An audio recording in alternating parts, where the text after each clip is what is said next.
It's a singer.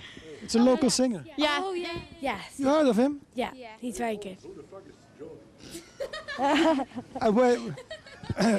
Where do you see it?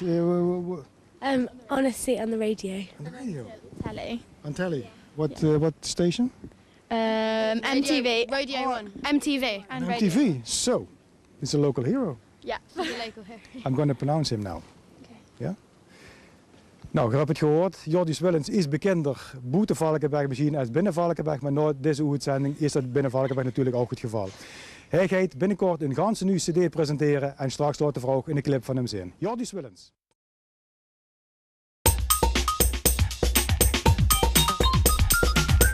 Dames en heren, we gaan loesteren en kijken naar Limburgse sterren.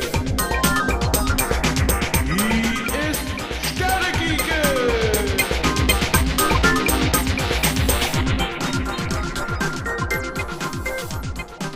Dames en heren, jongens en meisjes, welkom allemaal bij een nieuwe aflevering van Sterrenkieken.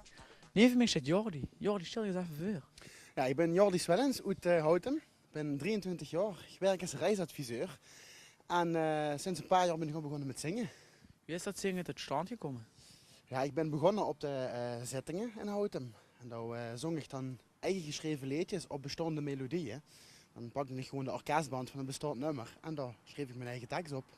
Wie bent eigenlijk op het idee gekomen om dan met Wier te gaan? Ja, nou, het was zo. Ik heb vorig jaar voor de eerste keer meegedaan in het Valkenbergs Liedjesconcours. Waar ook direct met mijn allereerste eigen nummer, met eigen melodie en ook eigen tekst. En nou, dat was zo goed bevallen. Ik dacht, ik ga een cd opnemen. Jordi, waarom is deze locatie eigenlijk uitgezocht voor het interview? Nou, ik dacht, het is een gewoon nieuw geboe in het Houtemse. En ook lekker kleurrijk, dus carnavalistisch. Ben je een carnavalist weer? Dus. Ik ben inderdaad zelf ook een carnavalist, ja. Zijn die nummers er nog op gebaseerd? Absoluut, het zijn allemaal, bijna allemaal gewoon zo over carnaval. Of in ieder geval gaat wat ermee te maken heeft, feestgeboe, zo gaat.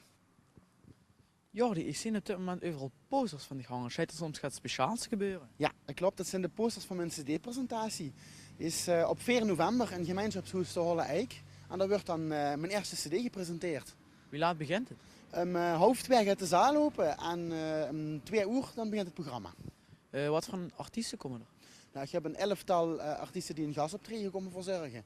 Ze hadden bijvoorbeeld eens een paar nummers. Ik heb Hans Dupont, Niet kapot te krijgen, Monsieur Maurice en Ber Hagemans. Maar niet te vergeten uiteraard ook goed eigen deur op de Klatschcup. Dus een geweldige middag eigenlijk. Ja, absoluut. Tenminste, dat is wel de bedoeling. Als jullie op die middag de cd kopen, kunnen ze ook nog gaan winnen. Dat klopt, ja. En iedereen moet op de middag zelf de cd-cup, de krijgt gaat bij en aan het einde wordt dus een ballonvaart verloot. Jordi, volgende week 4 november dus de cd-presentatie. Vele Sterrenkieken zullen er zeker bij aanwezig zijn. Op de cd-presentatie kalven natuurlijk weer met, maar als jullie in de tussentijd meer informatie over willen vinden, hoe kunnen ze dat eruit? Nou, dat kunnen ze altijd terug op mijn internetsite en dat is www.jordiswillens.com. Jordi, dankjewel. Veel succes de komende week nog en voorzien op